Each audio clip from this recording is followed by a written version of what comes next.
are on Parkfield and Breaker Lane. This is where I spent the first handful of years. We moved down here when I was 3 years old and moved into this neighborhood. We're gonna drive past it right quick because I haven't seen it in years. I'll hopefully get to show you the bridge that we crossed every day going to school, but I lived in this neighborhood from the time that we moved here when I was 3 to the time till I was in the 7th grade, whatever age that is. And so, yeah, I mean, and we just came from a listing appointment right down the street. So to know at 49 years old, I'm still working in the same neighborhood, in the same city, in the same places that I grew up is, you know, it's fun to come back through and take a look. So we're gonna go drive through, take a look at the old original house, look at the bridge that I used to cross over the little creek every day to get to school, and then we're gonna go over to Top Notch. All right, get some dinner.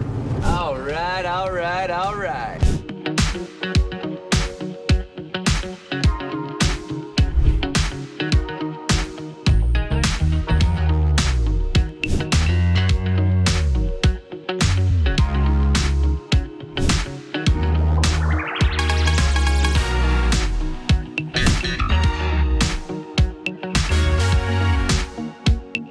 Man, there was so many kids in this neighborhood, and even though in today's standards it's actually kind of re-gentrifying now, it was super close to IBM, so there were a lot of IBMers. It really was a lower middle class neighborhood, and it was kind of an old school Austin place, right? There were just a ton of kids, neighbors knew each other. It was like Halloween, there were kids all over the place for hours. We used to sell mistletoe every Christmas. We would literally go through and pick mistletoe and go sell it, and the neighbors would buy, you know, it was just that kind of neighborhood. We had a creek right behind our house, and that creek kind of runs through. We would be running around catching crawdads, having rock wars. I mean, it was just a super, very family friendly, stable. It was just a fun place to grow up. I mean, this whole little area right in here, and I'll have to remember the name of it, but yeah, all of these houses, I knew everybody that lived in all. I mean, we had friends in that house right there. One of my oldest childhood friends grew up in that.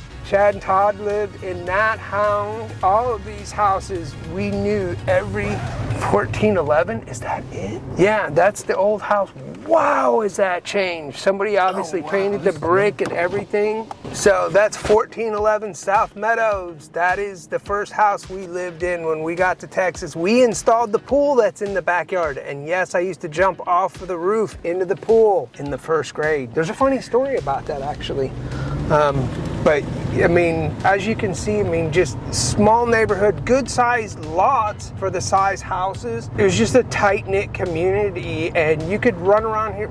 I mean, out until the street lights came on. You know, we were one year we were having rock wars, and oh my goodness, did they shut down the bridge?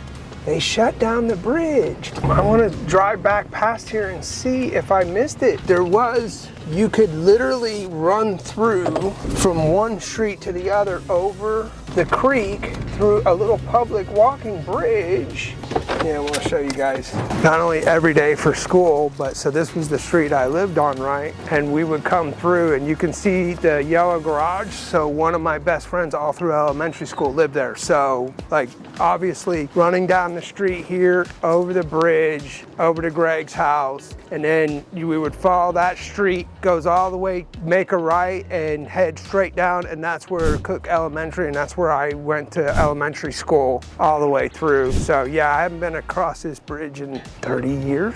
Yeah, so to be able to come back through 30 years later, I mean, we used to come in Sharpie and write stuff. It looks so much bigger back then, and usually this has got running water, and so to be able to come back and work in all the same places that I grew up, all the same places I love, you know, that's one of the things I love about what I do for a living. Is it's all about where you live and where you build memories and build businesses off of kitchen tables, and you know, raise families. And so important part of what I do, and to be able to do it in the places I grew up in my old stomping grounds, where I know to find this little bridge. Who knows about this little bridge? I don't live here, but this is my city, so I know all these little spots. So you asked me a story, like we were out at this main, follow that creek down, we were literally having rock wars and a couple of rocks went out in the street. A lady literally screeched on her brakes, yanked us out of the creek and just about whooped us, right? Like, what are you doing throwing rocks at each other? You guys are too smart, you know, too old, you know, like you should know better than to literally be throwing rocks at each other. I mean, not only